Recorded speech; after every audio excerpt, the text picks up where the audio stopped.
Hi hello all, நான் Sivabalan running video போட்டுருக்கேன். உங்களுக்கு தெரியும். இன்றைக்கி ரொம்ப முக்கியமான ஒரு மேட்டரை சொல்ல போகிறேன். அது என்ன அப்படின்னா, நம்ம இதுவரையும் ஷூ செலக்ட் பண்ணுறது எப்படி பண்ணியிருப்போம் அப்படின்னா, ஃபுட் சைஸ் பார்த்துருப்போம், கலர் பார்த்துருப்போம், பிராண்டு பார்த்துருப்போம், நம்மள்ட்ட இருக்க பட்ஜெட்டை பொறுத்து நம்ம வாங்குவோம். அதை தவிர்த்து முக்கியமாக பார்க்கணும் அப்படின்னா ட்ராப் சைஸை பற்றி பார்க்கணும். ஷூவோட ட்ராப் சைஸ். இப்போ ஏதோ ஒரு பிராண்ட் எடுத்துக்கோங்க. இப்போ அடிடாஸோ, நைக்கோ, பூமாவோ ஏதோ ஒன்று எடுத்துக்கிட்டிங்கன்னா, அந்த வெப்சைட்டில் போயிட்டு ஏதோ ஒரு ஷூவை செலக்ட் பண்ணுங்கள்.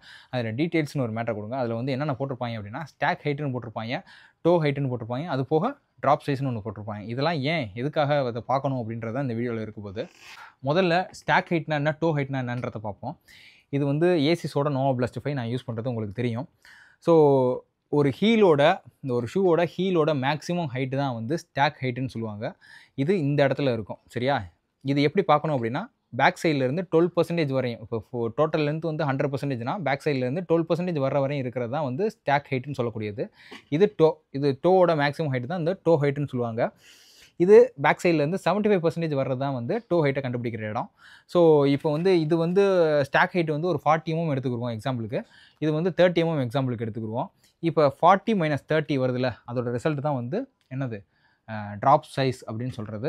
இது வந்து 10 mm இப்போ நமக்கு கிடச்சிருக்க எக்ஸாம்பிளுக்கு சொல்கிறேன் நான். 40 - 30 10 இதுதான் வந்து ட்ராப் சைஸ் ஒரு ஷூக்கு பார்க்குறது. இந்த ட்ராப் சைஸை ஏன் ஒரு ஷூக்கு பார்க்கணும் அப்படின்னா, எந்த மாதிரி ட்ரைனிங் நீங்கள் பண்ண போகிறீங்க, என்ன மாதிரி ரன் நீங்கள் பண்ண போகிறீங்கன்றதை பொறுத்து ஒரு ஷூவை செலக்ட் பண்ணுறதுக்கு. இப்போ ட்ரைனிங் பண்ண போகிறீங்களா, லாங் டிஸ்டன்ஸ் பண்ண போகிறீங்களா, இல்லை ரேஸாக ஓட போகிறீங்களான்றதை பொறுத்து இந்த ட்ராப் சைஸ் செலக்ட் பண்ணி ஷூ வாங்கணும். இப்போ ட்ரைனிங் பண்ணுறதுக்குலாம் பார்த்தீங்க அப்படின்னா 0 to 6 வரையும் ப்ரிஃபர் பண்ணுவாங்க. ஏன் அப்படின்னா, 0ன்னு எடுத்துக்கிட்டாலே உங்களுக்கு தெரியும், நடுவில் ஃபோமே இருக்காது. ஃபுட்டுக்கும் கிரவுண்டுக்கும் அப்படியே டேரெக்ட் கான்டாக்ட் இருக்கிற மாதிரி இருக்கும். எக்ஸாம்பிளுக்கு டென்னிஸ் விளையாடுறது அந்த கோர்ட்லாம் பார்த்தீங்க அப்படின்னா ஃப்ளாட் சைஸ் ஷூ தான் போட்டிருப்பாங்க. அது கிரவுண்டுக்கும் ஃபுட்டுக்கும் டேரெக்ட் கான்டாக்ட் இருக்கும். டக்குன்னு மோர் ரெஸ்பான்ஸ் இருக்கும். டக்குன்னு மூவ் பண்ணி அந்த கேம் விளையாடுறதுக்கு ஈஸியாக இருக்கும். ஸோ அந்த ஒரு கேமுக்கு அந்த ஷூ வந்து 0 ட்ராப் சைஸ் வந்து யூஸ்ஃபுல்லாக இருக்கும். இப்போ வந்து ட்ரைனிங் பண்ணுறோம், நம்ம வந்து 400 மீட்டர் ஓடுறோம், 1000 ஓடுறோம், 2000 3000லாம் ஓடுறோம், ட்ரெயின் பண்ணுறோம் அப்படின்ற பட்சத்தில் 5 6 இந்த இது ப்ரிஃபர் பண்ணுறாங்க. மிடில் கொஞ்சம் லைட்டான ஃபோம் தான் இருக்கும். நல்ல மோர் ரெஸ்பான்ஸ் இருக்கும். கிரவுண்டுக்கும் ஃபுட்டுக்கும் கான்டாக்ட் இருக்கும். நல்லா எடுத்து போட்டு ஓடுறதுக்கு யூஸாக இருக்கிறதுனால 0 to 6 வரையும் இருக்கிறதுல 5 6 வந்து நம்ம ரன்னிங்க்கு ட்ரைனிங்க்கு யூஸ் பண்ணுறது ப்ரிஃபர் பண்ணுறாங்க. இப்போ 7 8 9 10 11 இந்த மாதிரி விஷயங்கள்லாம் வந்து லாங் டிஸ்டன்ஸ்க்கு யூஸ் பண்ணுறாங்க. இது எப்படி அப்படின்னா, நம்ம வந்து ஒரு ஃபுட்டை எப்படி ப்ளேஸ் பண்ணுவோம் அப்படின்னா, ஒரு நல்ல ரன்னர் வந்து மிட் ஃபுட்டில் ப்ளேஸ் பண்ணி டோவில் பவர் ஜென்ரேட் பண்ணி திருப்பி நீயை புஷ் பண்ணி இதே ஃப்ரீக்வெண்ட்டாக ஓவர் யூஸாக பண்ணுவாங்க. இப்போ வந்து இது வந்து நம்ம இப்படி நடக்கும்போது 1 hour 2 hourக்கு மேலே நம்ம யூஸ் பண்ணுவோம். அப்படி பண்ணும்போது நம்ம என்ன ஆகும் அப்படின்னா, நம்ம நீயை ப்ரொடெக்ட் பண்ணுறதுக்காக ஹை டென்சிட்டி ஃபோம் யூஸ் பண்ணுவோம், நம்ம அந்த ஷூவில் யூஸ் பண்ணுவாங்க. ஸோ அதனால தான் வந்து அதோட ட்ராப் சைஸ் வந்து அதிகமாகவும், ட்ரைனிங் ஷூவோட ட்ராப் சைஸ் வந்து கம்மியாகவும் நம்ம யூஸ் பண்ண சொல்கிறோம். இப்போ அதிகமான ட்ராப் சைஸ் இருக்க ஷூ வந்து பார்த்தீங்க அப்படின்னா லாங் டிஸ்டன்ஸ் யூஸ் பண்ணுறதுக்கு கரெக்டாக ஃபீஸபுளாக இருக்கும் நமக்கு. அப்போ தான் கொஞ்சம் இன்ஜுரி இல்லாமல், கொஞ்சம் ரன் முடித்ததுக்கப்புறம் ஃபெட்டிக் இல்லாமல் இருக்கும் அப்படின்றதுக்காக, லாங் டிஸ்டன்ஸும் ஓட முடியும் அப்படின்றதுக்காக யூஸ் பண்ணுறது. இப்போ நீங்கள் கேட்கலாம், எலியட் கிப்சோக்கி இருக்காப்புல இல்லை, அவர்லாம் வந்து ஆல்ஃபா ஃப்ளை வேப்பர் ஃப்ளையை போட்டு தான் நான் வந்து ட்ரைனிங்கும் பண்ணுறாரு அப்படின்னா, அவருக்கு ஸ்பான்சர்ஷிப் அந்த அளவுக்கு வரும். அது போக அவங்களோட கிலோமீட்டர் மைலேஜ் வந்து ஒரு நாளைக்கு பார்த்தீங்க அப்படின்னா காலையில் 20 சாயந்தரம் 20ன்னு அவங்களோட மைலேஜே வேறு லெவலில் இருக்கும் ஒரு நாளைக்கு ஓடுறது. ஸோ அவங்களையும் நம்மளையும் போட்டு கம்பேர் பண்ணிக்கக்கூடாது எப்பயுமே. நம்மளோட ட்ரைனிங் ஸ்டேஷன் வேறு, அவங்களோட ட்ரைனிங் ஸ்டேஷன் வேறு, நம்மளோட கிளைமேட் வேறு, அவங்களோட கிளைமேட் வேறு, அவங்களோட ஃபுட் ஹேபிட்ஸ் வேறு, அவங்களோட ப்ரொஃபஷன் வேறு அப்படின்ற மாதிரி ஒன்றும் நம்ம சொல்லிக்கிட்டே போகலாம். ஸோ நமக்கு எது ஃபீஸபுளாக இருக்கோ அதை தான் நம்ம பார்க்கணும். எல்லாத்துக்கும் ஒரே ஷூவை போட்டு யூஸ் பண்ணுறதுனால வந்து நமக்கு வந்து ஒரு ரேஸ்லையும் ரிசல்ட் தெரியாமல் இருக்கிறதுனால தான் இந்த மாதிரி வந்து ஒரு ஷூவையும் நம்ம செலக்ட் பண்ணுங்க அப்படின்னு சொல்கிறது. இது போக வந்து ஒரு அத்லெட்டிக்ஸ்க்குன்னு ஒரு நார்ம் இருக்குது. ஒரு ஸ்டாக் ஹைட்டு சொன்னேன்ல, ஹீலோட ஹைட்டு வந்து இவ்வளோ தான் இருக்கணும் அப்படின்னு. இப்போ நோவா பிளாஸ்ட் 5லாம் பார்த்தீங்க அப்படின்னா இந்த ஹீலோட ஹைட் வந்து 41.5 mm கொடுத்துருக்காங்க இந்த இதில். இதெல்லாம் வந்து அயன்மேன் இதுலலாம் பேன் பண்ணி வச்சுருக்காங்க. இப்போ வந்து நைக்லாம் பார்த்தீங்க அப்படின்னா அந்த நாம்ஸ்குள்ளேயும் ஒரு ஷூவை தயாரிக்கணும். அது போக மோர் ரெஸ்பான்ஸும் இருக்கணும், நல்ல ஒரு குஷன் இருக்கணும் அப்படின்றதுனால கார்பன் பிளேட்டை இதுக்கு அந்த இடத்துல உள்ள ஃபிக்ஸ் பண்ணிட்டாங்க. வேப்பர் ஃப்ளைலாம் பார்த்தீங்கன்னா, வேப்பர் ஃப்ளை ஆல்ஃபா ஃப்ளைலாம் கார்பன் பிளேட் இருக்கும். இப்போ அந்த நாம்ஸ்குள்ளேயே வந்துடுது ஷூவு. இப்போ 40 mm ஸ்டாக் ஹைட் இருக்கணும் அப்படின்னா அதுக்குள்ளேயே வந்துடுது. அது போக ட்ராப் சைஸ் அதோட இது 8 mm தான். அது போக கார்பன் பிளேட்டும் வச்சதுனால அந்த ஷூ வந்து ஒன் ஆஃப் த பெஸ்ட் ஷூன்னு சொல்லலாம். ஒரு ரேஸுக்கு 5K 10K ஓடுறதுக்கெலாம் ஒரு பெஸ்ட்டு ஷூன்னு சொல்கிறாங்க. ஸோ அதனால தான் சொல்கிறேன் வந்து, ஒரு ஷூக்கு ட்ராப் சைஸ்ன்றது ரொம்ப முக்கியமான ஒன்று. ஒரு ஷூவை பார்க்குறோம் அப்படின்னா, இப்போ வேப்பர் ஃப்ளைலாம் பார்த்தீங்க அப்படின்னா அதோட சைஸ் வெயிட் பார்த்தீங்க அப்படின்னா 170 கிராம் தான் இருக்கும். அதோட வெயிட் அவ்வளோ இருக்கிறதுனால லாங் டிஸ்டன்ஸ் அதாவது 42 வரையும் ஓடுறதுக்கு வந்து அது ஃபீஸபிளாக இருக்காது அப்படின்னு. ஏன் அப்படின்னா அது டக்குன்னு 2ஆ பிய்யிறது கூட வாய்ப்பு இருக்குது. சரியா? இப்போ ஆல்ஃபா ஃப்ளை அப்படின்னு பார்த்தீங்க அப்படின்னா அது இதோட கொஞ்சம் வெயிட் கூட, கொஞ்சம் லெதர் ஸ்டிச்சு இதெல்லாம் வந்து இன்னும் நல்லா கொடுத்துருப்பாங்க. ஸோ நம்ம 42, 21 அதுலலாம் அதில் ஓடலாம். ஸோ லாங் டிஸ்டன்ஸுக்கு எந்த மாதிரி ஷூ யூஸ் பண்ணுறோம், ரேஸுக்கு எந்த மாதிரி ஷூ யூஸ் பண்ணுறோம், ட்ரெயினிங்க்கு எந்த மாதிரி ஷூ யூஸ் பண்ணுறோம் அப்படின்றத செலக்ட் பண்ணி தனித்தனியாக வாங்கி வச்சு தான் நம்ம வந்து ஒரு ப்ரொஃபஷனாக ஒரு லாங் டிஸ்டன்ஸை பண்ணுறோம் அப்படின்ற பட்சத்தில் இறங்கணும். ஒரு ஷூ வாங்குங்கன்னு சொன்னாலே, ஒரு நல்ல ஷூ வாங்குங்கன்னு சொன்னாலே அவ்வளோதான். அவ்வளோ கொண்டு எடுத்துருவாங்க. 10,000 12,000 போட்டு வாங்க சொல்கிறீங்க, நான் 15,000 தான் சம்பாதிக்கிறேன் அப்படின்னு. 15,000 சம்பாதிக்கிற ஆள் இஎம்ஐ போட்டு ஒரு ரூ. 1,00,000 ஃபோன் வாங்குறாங்க, ரூ. 1,00,000 பைக் வாங்குறாங்க. இது வந்து ப்ரொஃபஷனாக எடுக்கிற ஆளுக்கு தான் நான் சொல்கிறேன். மித்தபடி வந்து உங்களுக்கு இன்ஜுரி வந்தால் செலவு பண்ணுறதுக்கு நான் இன்சூரன்ஸ் போட்டிருக்கேன், அப்போ பரவாயில்ல எனக்கு ஒரு ஷூலேயே நான் எல்லாமே ட்ரெயின் பண்ணிக்கிறேன்னா தாராளமாக பண்ணுங்கள். ஒரு ஏசிஎல் இன்ஜுரிக்கெலாம் வந்து எவ்வளோ செலவாகுது அப்படின்ற பட்சத்தில் ஒரு 50,000லேருந்து 3,00,000 வரையும் அந்த சர்ஜரி வந்து காஸ்ட்டு போகும். ஃபிசியோதெரப்பி போகணும். ஒரு சாதாரண ஒரு இன்ஜுரிக்கு சொல்கிறேன், ஆங்கிள் ட்விஸ்ட் ஆச்சுனாலும் சரி, நீல பெயின் வந்தாலும் சரி, அதை கொண்டு போய் நம்ம எக்ஸ்ரே எடுக்கணும், ஃபிசியோதெரப்பி பண்ணணும்.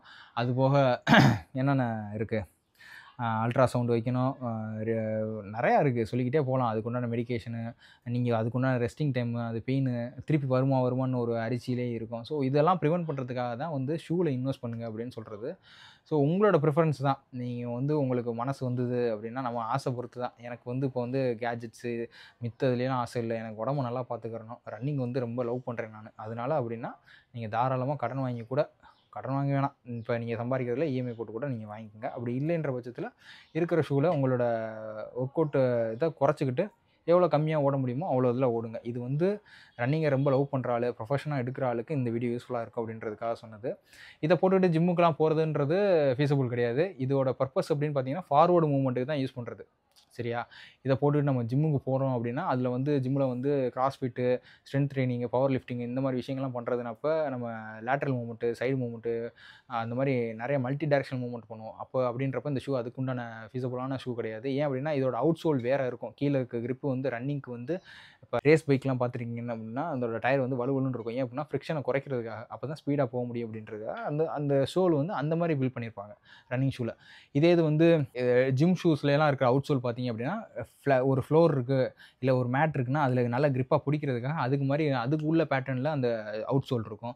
அது போக ஃப்ரிம்மாக இருக்கும். அதோட அவுட் சோல் இருக்குல்ல, அதோட ஃபோம் இருக்குல்ல, அதோட ஃப்ரிம்மாக இருக்கும். ஃப்ரிம்னா என்ன அர்த்தம் அப்படின்னா, காலை வச்சா பிதுங்கிக்கிட்டு, இப்போ ரன்னிங் ஷூலாம் வந்தோம்னா மிதுக்கு பிதுக்குன்னு இருக்கும். காலை வச்ச உடனே அப்படியே பிதுக்குன்னு இருக்கும். சாஃப்டாக நம்ம ஃபீல் பண்ணுவோம். ஆனால் இதில் ட்ரெயினிங் ஷூலேயோ வெயிட் லிஃப்டிங் ஷூலேயெல்லாம் பார்த்தீங்க அப்படின்னா அந்த ஷூ வந்து குஷன் தெரியும், ஆனால் வெளியில் பிதுங்குற மாதிரி உங்களுக்கு ஃபீல் ஆகாது. அந்த வெயிட்டை உள்வாங்குற அளவுக்கு அந்த அப்சார்ப்ஷன் இருக்கும். அது போக நம்ம மெஸ் இருக்குல்ல, அந்த நம்ம லேஸ் கட்டுறோம்ல, அது மேலே இருக்க துணி இருக்குல்ல, அதெல்லாம் வந்து ரன்னிங் ஷூவில் காற்று போகிற மாதிரி இருக்கும். இதுலலாம் காற்று போகிற மாதிரி இருக்காது. நல்ல திக்காக கொடுத்துருப்பாங்க. ஏன்னா விரல் கூட பிதுங்கி வெளியில் வந்துடக்கூடாது நம்ம ஹெவி வெயிட்டு தூக்கும் போது அப்படின்றதுனால அவ்வளோ விஷயங்கள்லாம் பார்த்து ட்ரெயினிங் ஷூ வேறு, ரன்னிங் ஷூ வேறு, இது ரெண்டையும் சேர்த்து போட்டு நம்ம வந்து ஒரே இடத்துல யூஸ் பண்ணோம் அப்படின்னா, இது போக ட்ராப் சைஸுன்றது வந்து நம்ம ரன்னிங் ஷூவில் வந்து 8, 9, 10 இதெல்லாம் போட்டு ரன்னிங் ஷூவை போட்டுக்கிட்டு நம்ம வந்து வெயிட் அடித்தோம் அப்படின்னா கண்டிப்பாக ஆங்கிள் ட்விஸ்ட் ஆகும். இதே இது வந்து ஒரு 0 to 6 இருக்கிறதுல ஒரு கிராஸ்ஃபிட்டாக, ஸ்ட்ரென்த் ட்ரெயின் இந்த மாதிரி விஷயங்கள் சின்னது பண்ணுறீங்க அப்படின்னா, ரன்னிங் ஷூ வச்சு பண்ணுறீங்க அப்படின்னா ஓகே. 7, 8, 9, 10 இந்த மாதிரி இதெல்லாம் ப்ரிஃபரன்ஸ் கிடையாது, அதெல்லாம் பண்ணாதீங்க.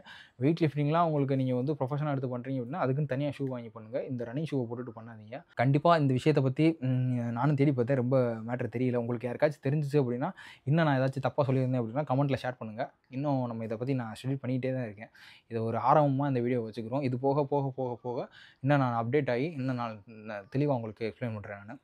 இது போக உங்களுக்கு ரன்னிங் சம்மந்தமாக ஏதாச்சும் ஒரு புது விஷயங்கள் தெரியணும் அப்படின்னா அதையும் கமெண்ட்டில் சொல்லுங்கள்.